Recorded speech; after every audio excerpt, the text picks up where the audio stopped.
do a lot for me here. So I have the phone just set up as basically a camera, which you guys can't see that right now for primarily audio. The drone is set up through a tablet, and I'll show you that whenever I'm done with this little flight about some of the things that I think make this a little bit easier. You can't really see me right now, can you? Okay, yep, there we go. So I'll step out in front of this to kind of talk for a second, or not. Hey, actually, No. we can see you in the other. We do see you in the background. Okay. Yeah. So I'm not even going to try to do this. My joints won't handle that. Primarily, one of the big things whenever you are first setting up the drone and everything else is to look around you before you fly. You're going to want to look at the weather. You're going to want to try and figure out if it's conditions that you can fly in. Today is absolutely perfect. There's a little bit of a breeze. I checked about an hour ago, and I think at different levels, we start getting up to about 10 knots, but I have no intent of flying that high here for this. And even though you can't really see around me right now, I know the area. I know there are power lines right in front of my house. I know that there is a flock of birds across the street, but they're typically pretty docile this time of day, and I'm hoping it stays that way. And other than that, it's a typical central New York suburban neighborhood. So I will go ahead and get us going here. This would be cool if you see the video from Charlie, then you'll see the drone fly up above him, and then also we see what the drone sees. So I think, if I'm not mistaken, use the moderator for the whole thing, can force the screens back and forth, if I'm not mistaken. That I'm not sure. I think everyone kind of has their own view. Gotcha. Yeah. Okay, so we're going to go ahead and head on up just a little bit.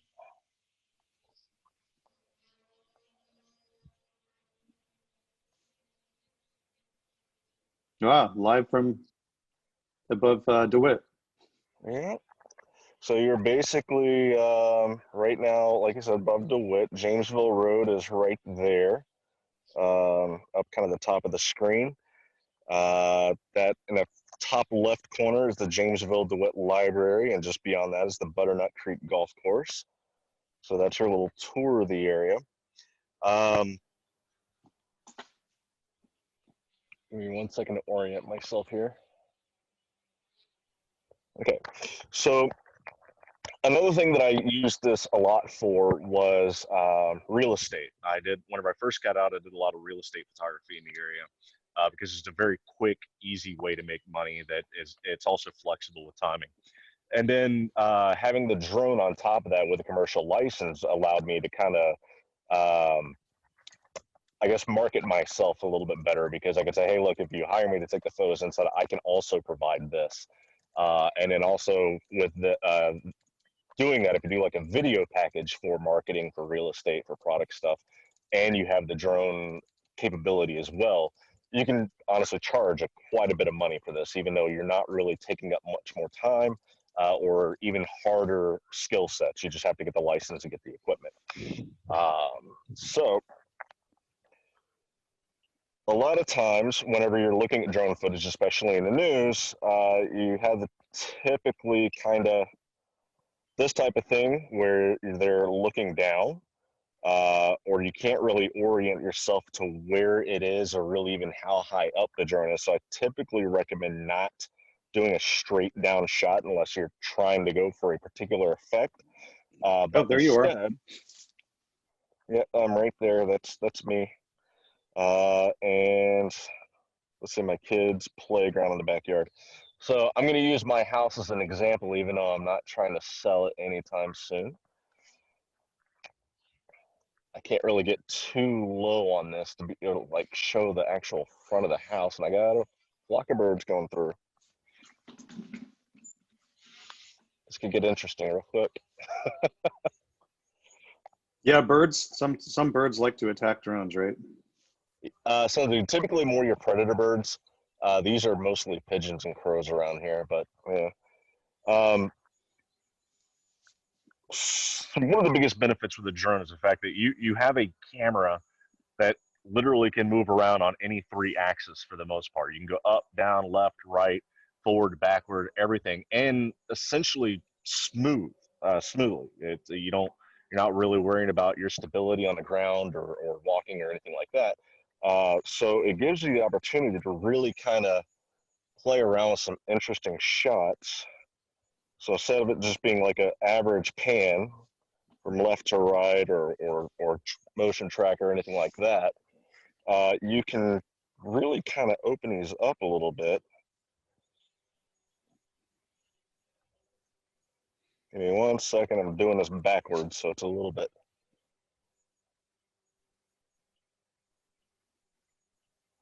So instead of just normal pan, you can really kind of get some rotation in there and open up the screen a little bit to show a little bit more information in a fluid way that I've found has been really beneficial. Obviously, you have to be careful of power lines too.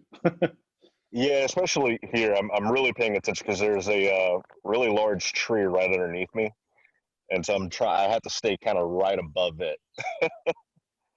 Um, but another really good aspect of these things, this is something that I haven't done. My most recent job that I did with this was actually just north of Syracuse, and it was an ongoing thing for a construction company to where they needed kind of footage.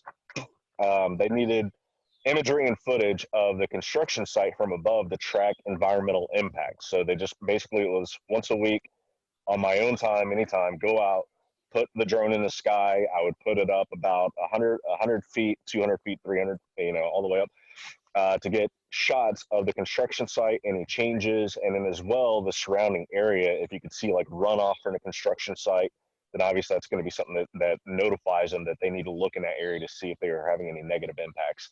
But very easy thing to do and a decent little chunk of change to do something like that. But it also made me realize you can use drones for building inspections. So like I now know that I need to clean off the back corner of my house because there are leaves all over it.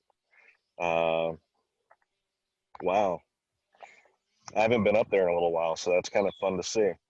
But things of that nature, where you don't necessarily have to get in close to the building, you can zoom in.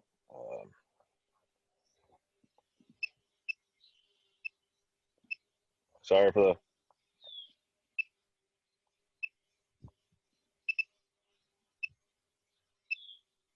There we go. I don't know why it just went portrait like that. But instead of having to That's that's pretty good climb up and resolution. see that, instead of having to climb up and see that I need to clean out my gutters, and just go through and check everything out. So you have a lot of applications really with the drone is kind of what I'm getting at here. The flying the drone and whatnot is very easy to learn. A lot of times you're just more concerned about safely doing it in whatever application you're trying to use it with. Give me 1 second to shut this down. Unless, is there anything else that anybody wanted to particularly see from the drone point of view? Are there privacy laws with drone footage? So privacy laws is just the exact same as your privacy laws with any other camera system for photographs and video and things like that. If somebody has the expectation of privacy in a private area, then privacy laws allow. It is a little bit tricky sometimes in public places with drones, especially now with new rules. You can't fly over people that haven't given you consent. You can't fly over buildings that haven't given you consent. And in those cases, I highly recommend written consent, not just a "Hey, do you mind if I fly this over you?" Type of thing. I've really narrowed down doing a lot of like stuff for just random video or pretty videos, music video type stuff, or even news because of some of the limitations on being around people. Um, makes it really difficult at times. So yeah, but thankfully we don't have a big rash of people, flying their drone from their house and peering into their neighbors' windows. I'm sure that's happened. You see stories and stuff like that. And then the counter side of that, people shooting drones, which is illegal. You're not allowed to do in any circumstances. Say, can you go to that shooting range? We can find out in real time. We could. The shooting Just range is kidding. only about a mile away, and they would probably love to shoot at a drone. So, but I don't want to. Oh You wow, I'm on there. talked about the birds earlier. Mhm. So what do you do in the event that maybe like a flock of birds flies towards the drone? Do you just try to like quickly land it, or? So one of the things that I'm not doing here, and this is a do as I say, not as I do moment, because I typically have more people or the person I'm working for I will use, but you typically have a spotter, especially if you're doing something commercial, you're required to have a spotter. Um, and that person, I typically have them looking out for anything that they believe could be an issue. Birds in the area, planes, helicopters. Whenever we were teaching the class last semester with Professor Pacheco's class, we actually had an a situation where an emergency Yeah. helicopter came in right over the field that we were flying on. But thankfully, Professor Pacheco and RC, they had heard it in the distance. My hearing's not so great. Thank you, military. And they called out helicopters, so we were able to get the drones down. In that case of another flying aircraft, yes, absolutely come down to the ground. In the case of a flock of birds, I'm probably just going to make sure that I'm out of their way, either by going up or down. Usually you don't want to go left or right because the birds that's their pattern is left and right. They don't typically travel up and down that much. If it is an aggressive bird, if it's a predator, if it's a hawk, an eagle, something like that, I'm definitely going to pull the drone down out of the sky and probably pack it up for a while, because if those birds are flying towards your drones, chances are they see it as prey, and they're going to attack it. Or you've flown over their nest, especially the time of year coming up with April and everything else, nesting season. And they will absolutely attack it. I've thankfully been able to avoid that so far, but it's because I'm very cautious around birds of prey.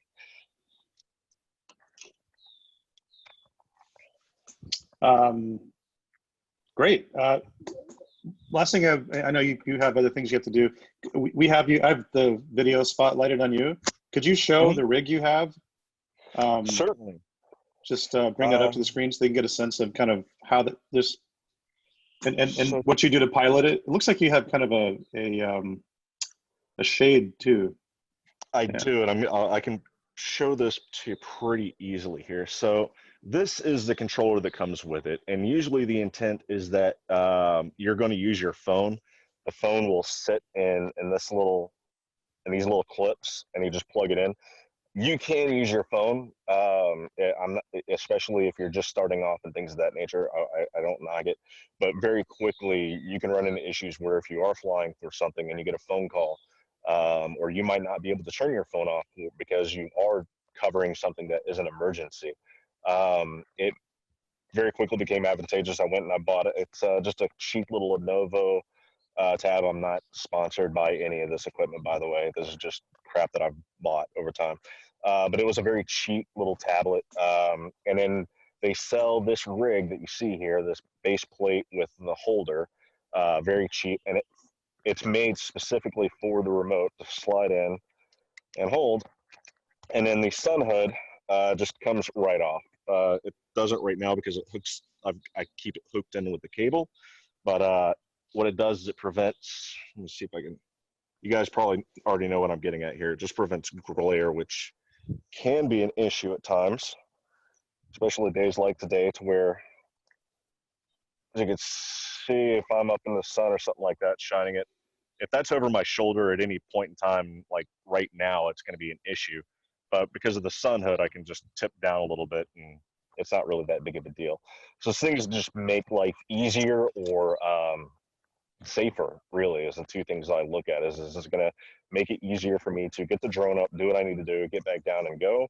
Or is it at least going to allow me to be safer, which is kind of why honestly, I bought this cheesy thing because if I am out and about somewhere like Onondaga Park or I'm around people, people have this weird thing to where they're curious and they want to ask questions and they might not realize that while you're flying a drone in the air isn't the best time to ask questions. So eventually I ended up buying that and it works a little bit. People still come up and like, hey, what you doing? What's going on there? Like, I didn't give you permission to shoot video of me. And it's kind of, well, I'm sorry, but you're in a public place. I don't need it. But yeah.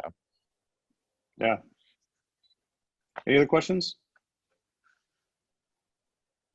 Well, if not, thank you so much, Charlie, again.